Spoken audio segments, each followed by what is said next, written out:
Thank you, Mr. Speaker. Mr. Speaker, the motion in front of the House today is one of great import, and it deals with the message that Canada is sending to the international community in terms of our official position on human rights in light of the Prime Minister's statement about the death of Fidel Castro. So the motion in front of us reads that in light of the regrettable comments, I would have used a stronger word, but nonetheless I will support this motion, made by the Prime Minister on behalf of Canadians on the death of Fidel Castro, and in an effort to send a clear signal to the Cuban people and the international community that his comments do not reflect the true statements of Canadians. The House, A, reject the comments made by the Prime Minister on November 26, 2016. So I'm going to start with this first component of the motion.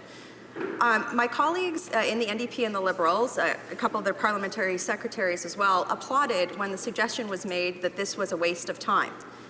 I don't think that they understand the gravity of the statement that the Prime Minister made and how embarrassing it was for Canada in terms of our ability to stand up and be honest brokers of human rights policy in the world. Frankly, when I saw this statement come forward, I thought it was a hoax. I couldn't believe that this was actually true. I thought it was on the Onion, Mr. Speaker, or the Beaverton in Canada, I guess. I actually had to double check to make sure that it was true. But you know what? I shouldn't have been surprised. And why? Because the Prime Minister stood up after the international community derided this statement, and it was universal derision except from other brutal dictatorships around the world, which makes me question where his policy allegiances lie, quite frankly. But when he stood up in harsh criticism, under harsh criticism of the statement, he stood up and said, I always stand up for human rights. That is just not true. And why? Because when you stand up for human rights, it has to matter.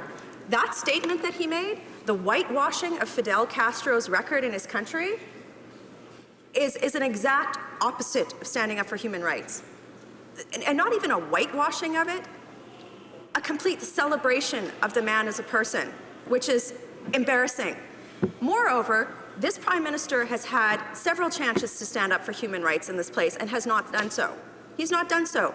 In June of 2015, 2 days before a UN report came out stating what everybody in the world knew, the United States knew it and voted on it, the UK knew, Germany knew it, the Prime Minister had an opportunity to stand up on here and declare the crimes of ISIS against the Yazidi people a genocide. He had the opportunity to stand up for human rights. And what did he do? He sat down. He stayed in his seat. Moreover, this statement here is cementing Canada's lack of backbone on our ability to stand up for what is good and right. And so why is this motion not a waste of time, but something that's so important? This motion is vitally important because we have to give the Canadian people some sort of hope that the people in this place understand what is good and right. And because the Prime Minister did not have the backbone to stand in front of a group of press corps and say, you know what, I got this wrong. This was wrong. I shouldn't have whitewashed a despot's record.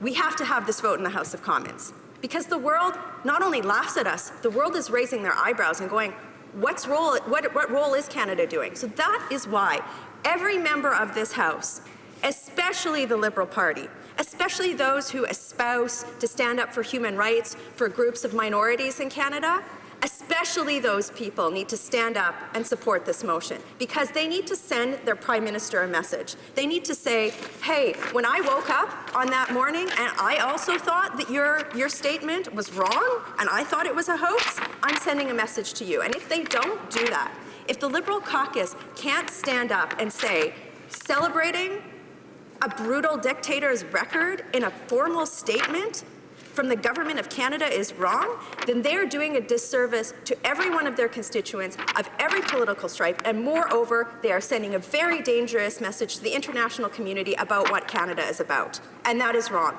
And that is why this message, this motion is so important here today. I will take no questions or no lessons from this government saying that this is not an important motion. We need to repudiate what he said. Why? Why? Because every single government that we want to have a relationship with and a partnership in standing up for human rights is saying, what did you do? What is this? This is crazy. This is crazy. It's insane. I cannot believe that the Prime Minister of Canada wrote this statement. It's disgusting. It's immoral. It's just so profoundly wrong. And when I've got NDP members, when I've got Green Party members agreeing with this, when there's a unity across party lines in Canada that this statement was an embarrassment and danger, every member in this place should stand up and vote for this motion. They're trying to make it like it's partisan, right?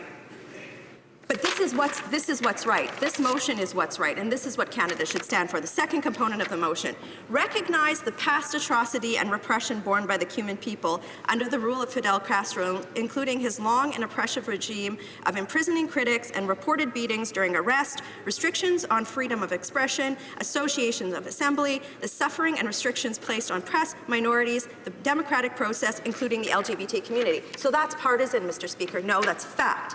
That is fact.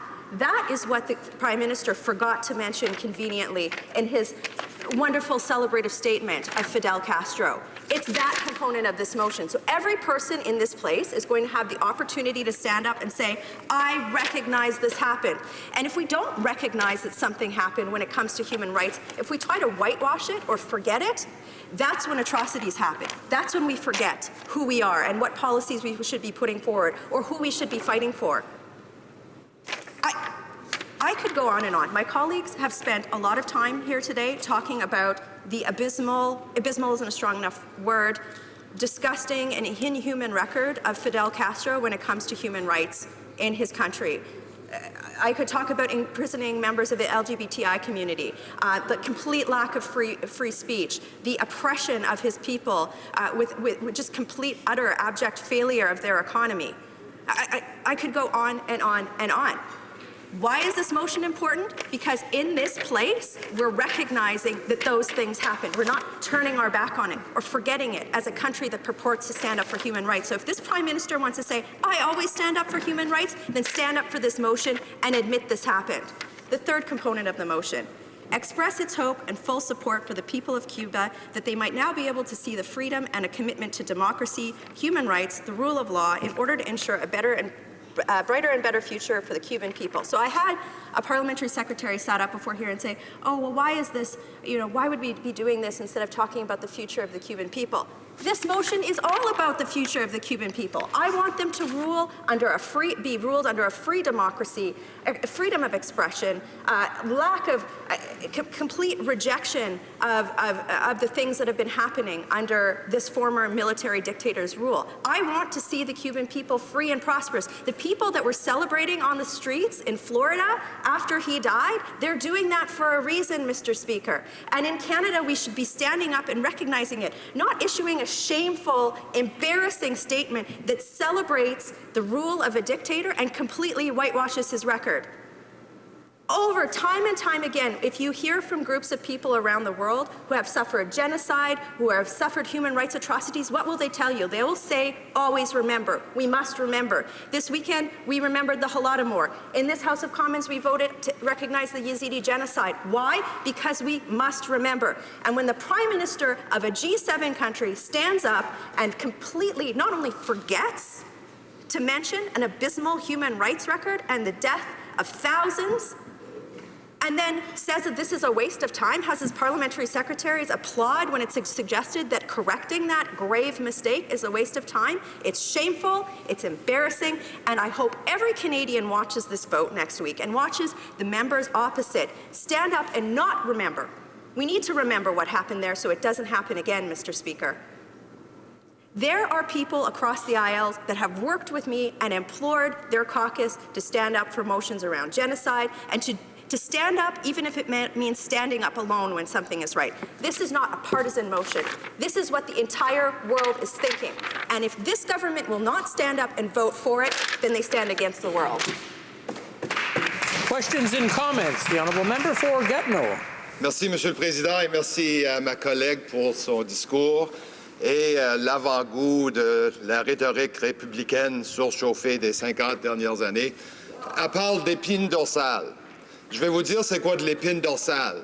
L'épine dorsale, c'est la tradition de premiers ministres libéraux de ce pays qui s'en vont dans des pays comme au Cuba, être solidaires avec le peuple cubain, aller à la télévision, aller dans les universités parler des valeurs canadiennes, parler des droits de la personne, parler du respect pour des communautés gays, lesbiennes, transgenres et j'en passe. C'est ça la tradition canadienne. La tradition canadienne, c'est d'être solidaire et l'histoire nous démontre que l'engagement avec Cuba, l'engagement avec le monde, c'est la bonne voie, c'est la bonne solution à prendre. Ce n'est pas l'ignorance qu'a démontré des gouvernements conservateurs successifs au fil des années. Donc, je demande à ma collègue, peut-être elle veut se rétracter, dans le sens que l'approche libérale, internationaliste, a toujours été démontrée comme étant la bonne. N'est-elle pas d'accord? Member for Calgary, Nose Hill. Lessons on what a spine means in terms of human rights. That member voted against recognizing the genocide of the Yazidi people. That member is in negotiations with the UN to send our men and women in uniform on peacekeeping missions with no vote in the House of Commons here, while they're pulling out our military assets from the fight to contain ISIL. Over and over again, and you'll listen to his rhetoric, Mr. Speaker, he talked about, oh, Canada talks about these things. I don't want Canada to talk. I want Canada to act. Because when you stand up for something, he talks about standing up for human rights. You stand up with your vote, Mr. Speaker, in this place. And if this member opposite sits down on this, he's also sent a message to the world.